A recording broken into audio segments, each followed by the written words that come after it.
Nandito nga pala, gusto kong ipakilala sa inyo ang aking ex-girlfriend. Naasawa ko na ngayon.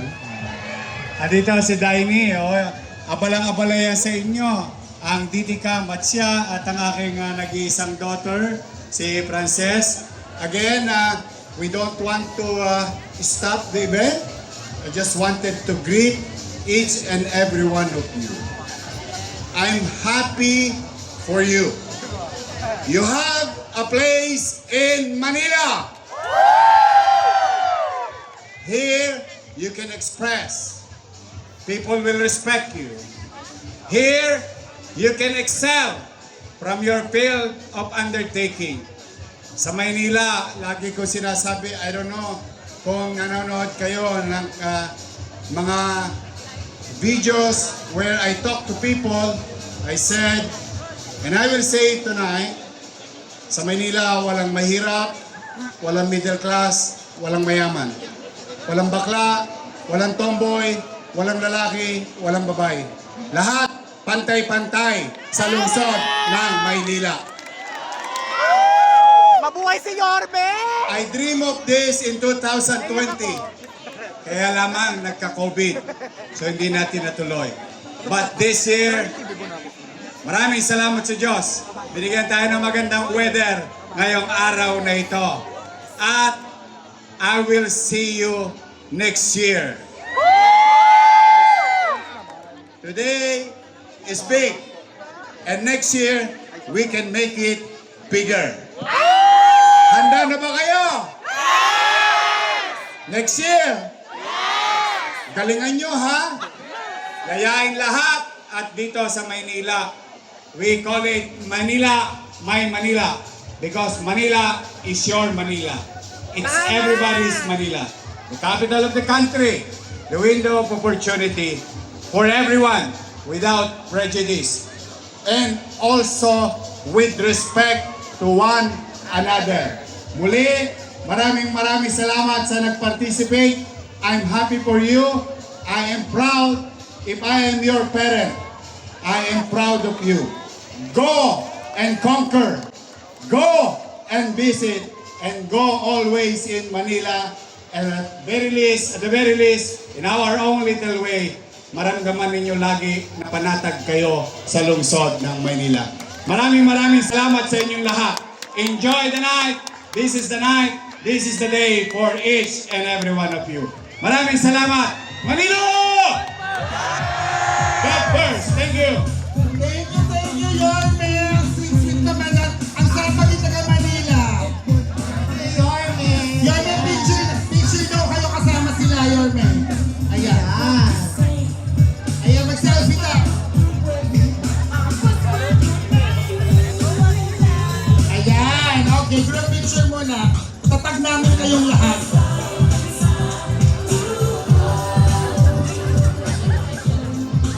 Ayan talaga, Ina, no? This is really the summer celebration ngayon. The Manila Summer Pride is not just about joy and expression. It is also Ay about ma'am, action, ano yung masasabi mo sa awareness, mensahe po ng ating mayor? Ano po yung mensahe, anong masasabi niyo sa well-being ng mensahe niyo? Manila. Tunay na mahusay sa Manila, Kaya panalo naman, ka. At this moment, Thank you. we're going to move for a very important milestone tonight. Ang swerte ng Maynila dahil this is one that strengthens the city of Manila's commitment to public health, awareness, and compassion. Ngayong araw at ngayon ay masasaksihan natin ang pagpirma sa ordinansa bilang 8985, isang ordinansa na nagtatatag sa lungsod ng Maynila when it comes to their response to STI, HIV, and AIDS. Reconstituting the City of Manila's STI, HIV, and AIDS Council and providing for its powers and function. Grabe, ang ganda nito because this significant measure is authored by our City Councilor Yan Yan Ibay together with Councilor Irma Alfonso Duson and Majority Floor Leader Councilor Raimundo Mon Yupanco. And of course, ang kanilang ina sa sangguniang lungsod, Vice Mayor G. Atienza. Ayan, so ngayon nasasaksiyan na natin, talaga namang pinirmahan na ang ating landmark ordinance. This is a step forward in building a healthier, more informed, and more inclusive Manila. So palakpakan natin ang ating mga LGU leaders na talagang nagpasa ng bagong ordinance to Ayan. help us all. Photo op tayo sa ating LGU. Again, this is ordinance number 8985, an ordinance strengthening the City of Manila's response to STI, HIV, and AIDS. Ang ganda. Maraming salamat po. Dahil talaga naman alam natin na napakataas ng cases pa din at magandang bagay ito para mapagtibay at maturuan pa ang maraming Manileño kung paano maiwasan at mailigtas ang bawat isa against HIV, STI, and AIDS. Yes, talaga naman. Yes, sana sundin at sana ay maging halimbawa na rin to sa mga iba pang lungsod sa Pilipinas. Ayan, at syempre sa ating mga, ay ating health department, Manila Health Department. Ayan. Talaga namang isa itong makasaysayang sandali para sa Maynila dahil hindi lang tayo nagsa-celebrate talaga ngayon dahil nagpasa pa sila ng ordinance para sa ating mga Kaya Manileños. naman, Manileño mo, palakpakan! Mabuhay ang Manila! Kaya guys, sa ating pong mga local officials, huwag po muna kayong aalis sa ating stage because as we celebrate this milestone, we Ayan, honor. light up the Manila sky in honor of pride, unity, and love. Kaya, Manila, ready na ba kayo? Okay, sabay-sabay tayong mag-countdown in 10, 9, 8, 7, 6, 5, 4, 3, 2, and 1! Manila Summer Pride! Manila Summer Maraming salamat, Mayor Rico and Vice Mayor G. Atienza!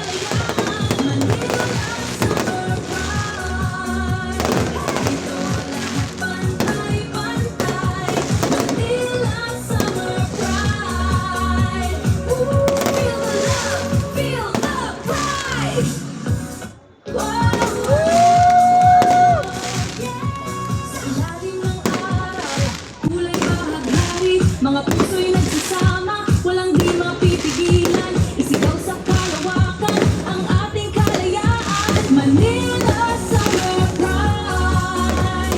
Dito lahat pantay-pantay. Manila Summer Pride. Feel the love, feel the pride.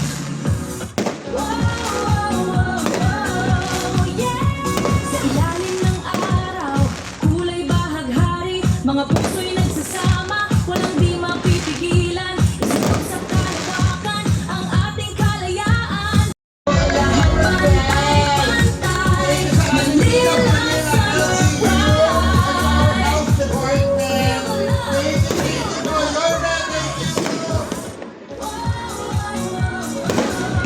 your Thank you po! Grabe ang saya! Talaga naman ang gabi ko ay puno ng kulay, saya at pagmamahal at hindi pa rin tapos yung fireworks. At syempre, from skies to streets ang eksena natin ngayon, Ina, dahil ipaparamdam natin mula doon sa langit hanggang dito sa kalsada ang saya ng Manila Summer Pride. Yes, dahil papunta pa lang talaga tayo sa exciting part. Kaya naman ngayon, oras na para kilalanin ang mga natatanging kalahok na nagbigay kulay.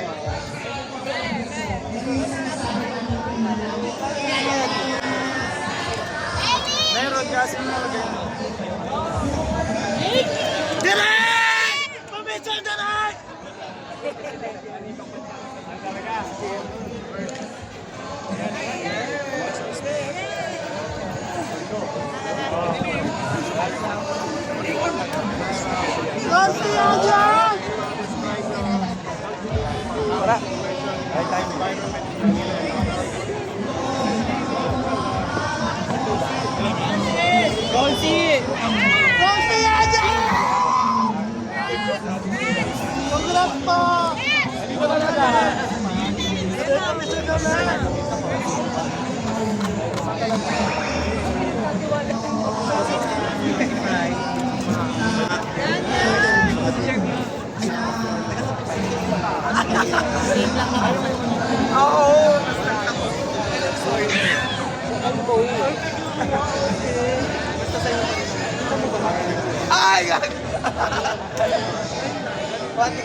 Thank the Lord.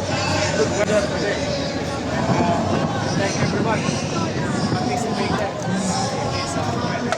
Next year will be the biggest, bigger than this. We expect that more people will come. And your friends from Taiwan, those people who are watching in Taiwan, come, block your date on April 2007. You're always welcome in the city of Manila. Wala na.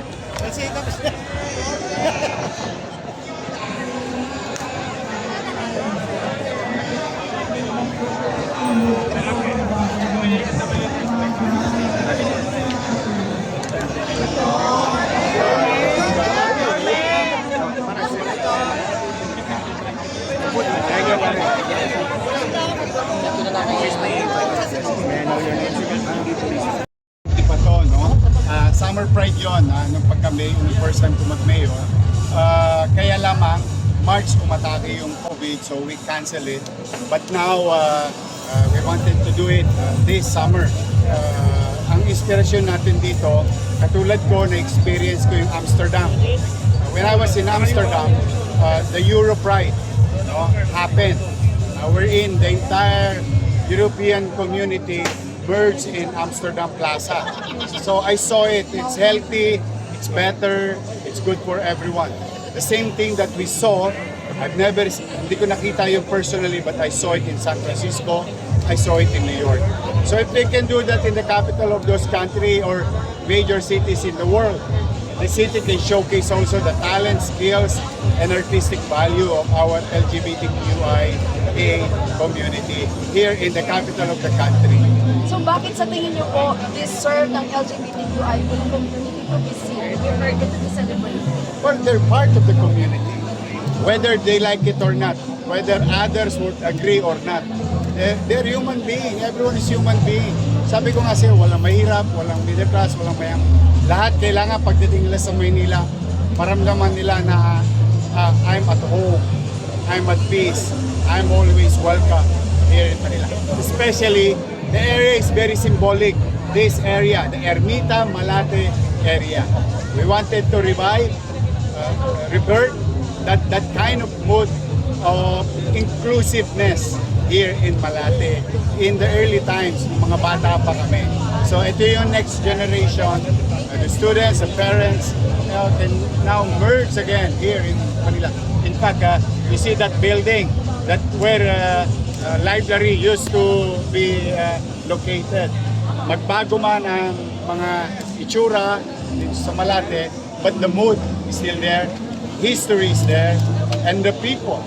We value each and every one of them So may here. mga personal experience po ba kayo, Yorme, na nagtulak sa inyo to be an ally? Of course, I'm a product of artistic value ng mga LGBTQI. Artista ako eh. Ang nasa likod ng camera, ang mga magagaling na writer, director, PD, production design, and everything. Masyado lang napaibabawa ng maraming mga bagay-bagay. Pero at the end of the day, this is their day, time to shine in the city of Manila. Silang lahat. At saka magandang mensahe na rin to sa iba namin mga kababayan. Yung prejudice mawala sa atin. Basta here in the city government, you can excel. Your personal preference is your personal. But you, as a human being, as a professional, as individual, you can excel in the city of Manila. Maraming salamat po sa inyong oras, Mayor Isko Moreno. Ingat kayo. Enjoy the day. Thank you. I'll see you. Bye, Enjoy. Tabi ka muna sa Secretary. Lagi mo tayo. Sila muna. Okay. Okay. Enjoy. This is Manila Manila. It's Manila. Tapos everyone's Manila. Here, this day, it's another big six. It's another Manila.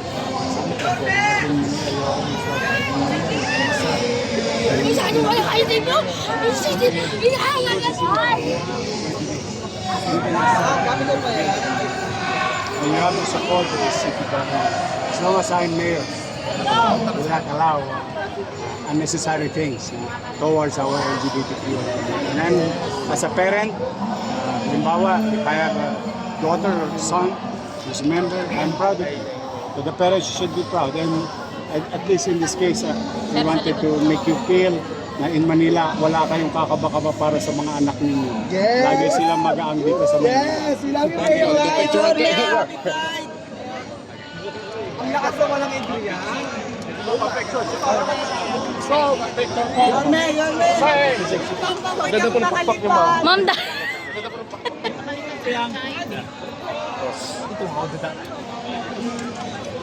Ma'am, hindi naman.